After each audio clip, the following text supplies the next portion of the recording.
Graphs isomorphism पे बात करते हैं कि अगर हमारे पास दो ग्राफ्स हैं तो उन दोनों के आइसोमॉर्फिक होने का क्या मतलब है, या उन दोनों के दरमियान आइसोमॉर्फिज्म के होने का क्या मतलब है। वैसे तो आइसोमॉर्फिज्म का मतलब होता है स्ट्रक्चरली सेम होना, यानी दो मैथमेटिकल ऑब्जेक्ट्स हैं तो उन दोनों के आइसोमॉर्फिक होने का मतलब ये है कि वो उन दोनों के दरमियान स्ट्रक्चर सेम हो, यानी उन दोनों के दरमियान उन दोनों के लेवल्स डिफरेंट हो, और या उनके ऑर्डरिंग डिफरेंट हो, या उनके नोटेशंस बेशक डिफरेंट हो, लेकिन उनके अंदर अगर स्ट्रक्चर सेम है तो वो दोनों आपस में आइसोमॉर्फिक कहलाते हैं। अब ग्राफ जो है वो आइसोमॉर्फिक का क्या मतलब है, फॉर्मली हम इसको कैसे डिस्क्राइब कर सकते हैं। तो उसके लिए हम सपोज करते हैं कि दो हमारे पास ग्राफ्स हैं G1 और G2, और G1 के वर्टिस के सेट को V1 और उसके एजिस के सेट को E1 कह दिया, और G2 के वर्टिस के सेट को हमने V2 और उसके एजिस के सेट को E2 कह दिया। तो ये दोनों ग्राफ्स आइसोमॉर्फिक कहलाएंगे if there is a one and onto function f from v1 to v2 with the property that a and b are adjacent in G1 if and only if f of a and f of b are adjacent in G2 for all a b in v1। ये इसकी formal definition है कि G1 और G2 दो graphs हैं तो ये दोनों आपस में आइसोमॉर्फिक कहलाएंगे अगर v1 और v2 के दरमियान एक वन और ऑन टू फंक्शन हो, यानी एक बाइजेक्टिव फंक्शन ऐसा हो कि जिसके अंदर ये प्रॉपर्टी हो कि v1 के अगर हम दो एंट्रीज हम ले ले, यानी v1 के दो वर्टिसेस हम ले ले a b, और वो आपस में एडजेसेंट हो, तो इस फंक्शन के करस्पॉन्डिंग में a b की जो वैल्यूज हमें मिलेंगी वो दोनों भी एडजेसेंट होने चाहिए G2 में।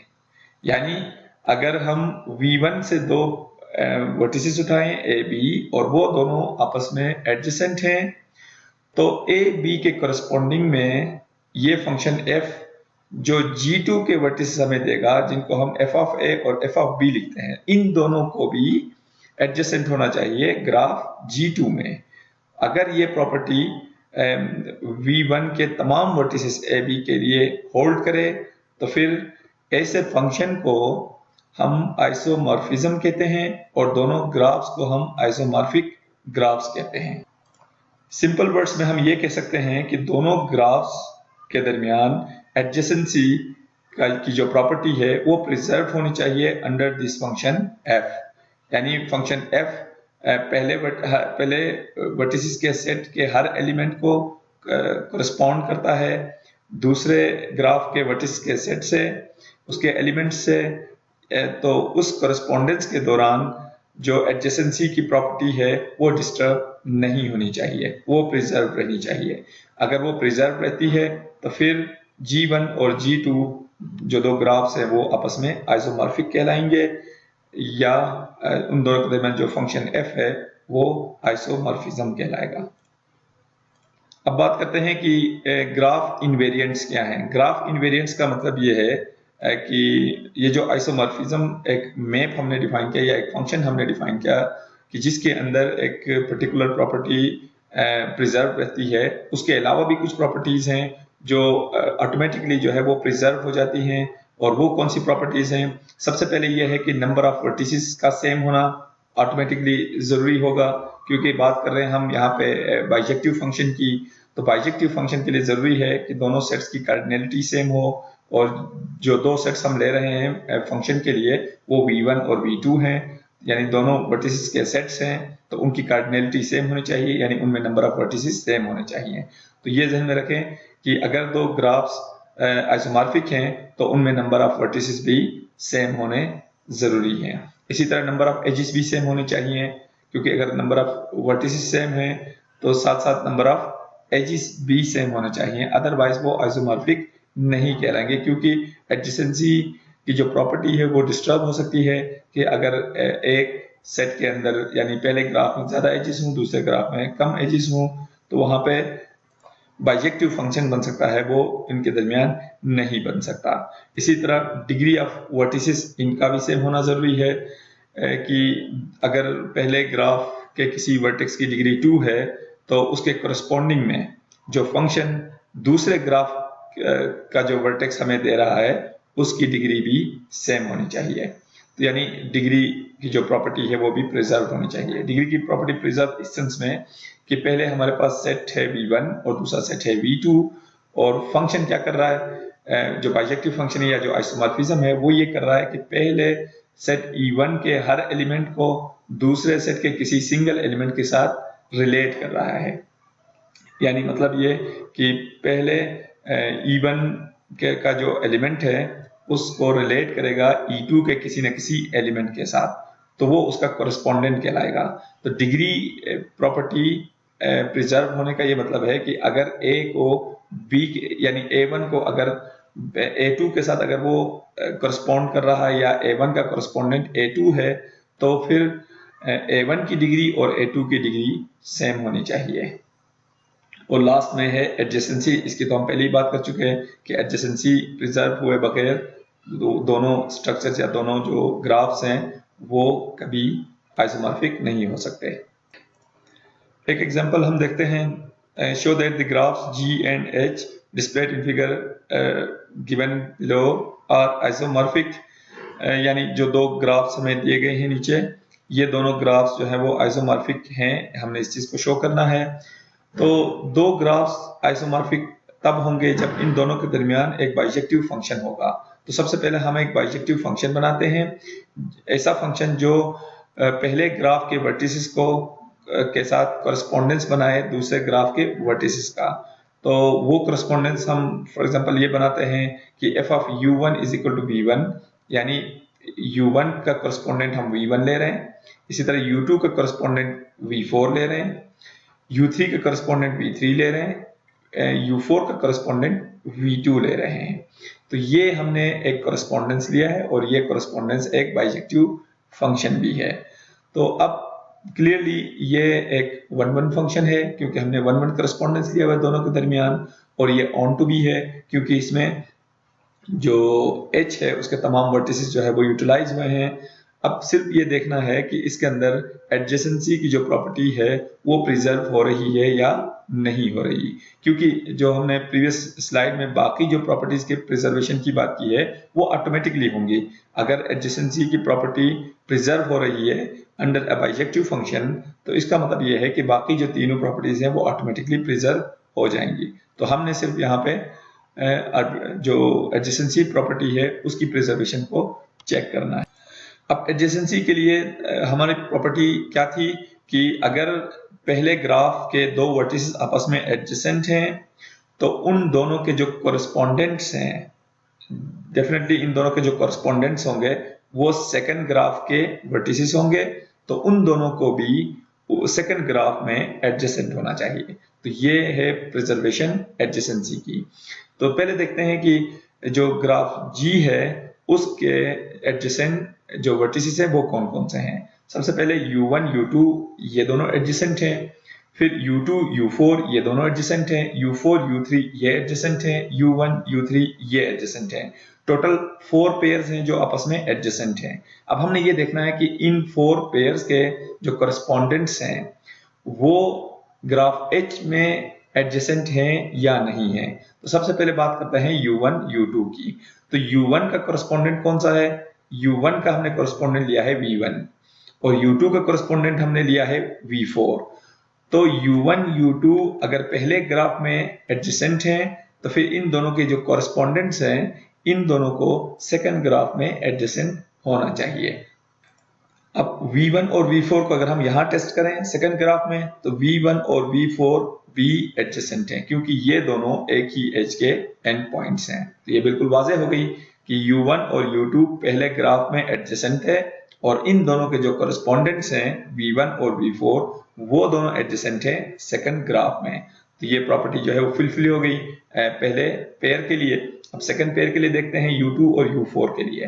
तो U2 और U4 पहले ग्राफ में एडजेसेंट हैं तो इन दोनों के जो कॉरेस्पॉन्डेंट्स हैं उनको एडजेसेंट होना चाहिए सेकंड ग्राफ में। तो U2 का कॉरेस्पॉन्डेंट क्या है? U2 का कॉरेस्पॉन्डेंट V4 है और U4 का कॉरेस्पॉन्डेंट कौन सा है? U4 का कॉरेस्पॉन्डेंट V2 है। तो अब V4 और V2 को एडजेसेंट होना चाहिए सेकंड ग्राफ में। देखते हैं कि V4 और V2, ये रहा V4 और ये रहा V2। बिल्कुल क्लियर है कि ये दोनों भी आपस में एडजेसेंट है क्योंकि ये दोनों भी एक ही एज के दो एंड पॉइंट्स हैं। तो सेकंड प्रॉपर्टी यानी सेकंड पेयर के लिए भी ये प्रॉपर्टी प्रिजर्व कर गई।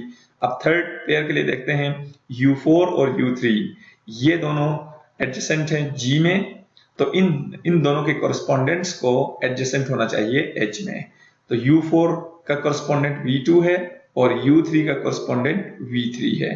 तो V2 और V3 यहाँ अगर हम देखें तो ये देखें V2 और ये V3 और ये बिल्कुल कॉरस्पॉन्डेंट है H में। और लास्ट पेयर है U1 और U3, ये दोनों G में एडजेसेंट हैं। तो इन दोनों के कॉरस्पॉन्डेंट्स को H में एडजेसेंट होना चाहिए। तो U1 का कॉरस्पॉन्डेंट क्या है V1 और U3 का कॉरस्पॉन्डेंट क्या है V3। तो V1 और V3 को हम जरा यहाँ चेक करते हैं। तो ये रहा V1 और ये रहा V3 और ये दोनों भी आपस में एडजेसेंट हैं। तो इसका मतलब ये हुआ कि जो एडजेसेंसी की प्रॉपर्टी है वो लास्ट पेयर के लिए भी फुलफिल कर गई। तो इसका मतलब ये हुआ कि ग्राफ G और ग्राफ H जो है वो आपस में आइसोमॉर्फिक हैं, यानी इन दोनों के दरमियान एक फंक्शन है जो कि आइसोमॉर्फिज्म है। एक और एग्जांपल हम देखते हैं कि determine whether the graphs G and H of figure 12 are isomorphic और नॉट। ये दो हमारे पास ग्राफ्स हैं, इन दोनों की जो आइसोमॉर्फिज्म है वो हमने टेस्ट करनी है कि ये दोनों ग्राफ्स आपस में आइसोमॉर्फिक है या नहीं है। तो इसके लिए कोई हमारे पास रूल मौजूद नहीं है कि डायरेक्ट हम ऐसा फंक्शन जो है वो डिफाइन करें, बल्कि अक्सर ये होता है कि जो इनवेरिएंट्स हमने टेस्ट की हैं, यानी वो सारी प्रॉपर्टीज जो अंडर आइसोमॉर्फिज्म प्रिजर्व रहनी चाहिए उनको हम पहले टेस्ट करेंगे, क्योंकि अगर उनमें से कोई प्रॉपर्टी लेक कर रही हो तो हम ये कह सकें कि ये दोनों आइसोमॉर्फिक नहीं है, ताकि हम फर्दर जो है एफर्ट ना करें। तो पहले देखते हैं कि इनके वर्टिसेस। तो इन दोनों में देखें, पहले ग्राफ में 6 वर्टिसेस हैं और दूसरे ग्राफ में भी 6 वर्टिसेस हैं। पहले ग्राफ में एजेस देखते हैं, तो ये 1 2 3 4 5 6 7 एजेस हैं और इसमें 1 2 3 4 5 6 7 एजेस इसमें भी हैं, यानी दोनों में वर्टिसेस भी सेम है, दोनों में एजेस भी सेम है। इसी तरह देखते हैं कि दोनों के वर्टिसेस की डिग्री जो है वो सेम है या नहीं है। तो इसमें से देखें, हर जैसे कि U1 है और V1, इन दोनों की डिग्री 2 है। इसी तरह U2 की डिग्री 3 है, तो यहाँ पे V3 की डिग्री 3 है। यहाँ पे U6 की डिग्री 6 है, सॉरी U6 की डिग्री 2 है, तो यहाँ पे V2 की डिग्री 2 है। यानी इन सिंपल ये है कि दो वर्टिसेस यहाँ हैं और दो वर्टिसेस यहाँ हैं जिनकी डिग्री 3 है, बाकी 4 वर्टिसेस यहाँ हैं और 4 वर्टिसेस यहाँ हैं जिनकी डिग्री 2 है। तो इसका मतलब है कि यहाँ पे भी सिमिलरिटी हमें नजर आ रही है। तो अब ये रीजनेबल है कि हम इसके आइसोमॉर्फिज्म के बारे में बात करें, क्योंकि अगर इनमें से कोई एक प्रॉपर्टी लेक कर रही हो तो हम कह सकते हैं कि ये दोनों आइसोमॉर्फिक नहीं है। अब एक ही प्रॉपर्टी बचती है, वो एडजेसेंसी है, कि एडजेसेंसी के लिए पहले हमें एक करस्पॉन्डेंस चाहिए, एक फंक्शन चाहिए, उस फंक्शन की बुनियाद पर फिर हम एडजेसेंसी टेस्ट कर सकते हैं। अब हम देखते हैं कि जो हमारे पास U1 है उसकी डिग्री है 2, यानी जो पहला वर्टेक्स है पहले ग्राफ का उसकी डिग्री है 2, लेकिन U1 जो है वो किसी डिग्री 2 वाले वर्टेक्स के साथ एडजेसेंट नहीं है, यानी ये दो वर्टिसेस के साथ एडजेसेंट है।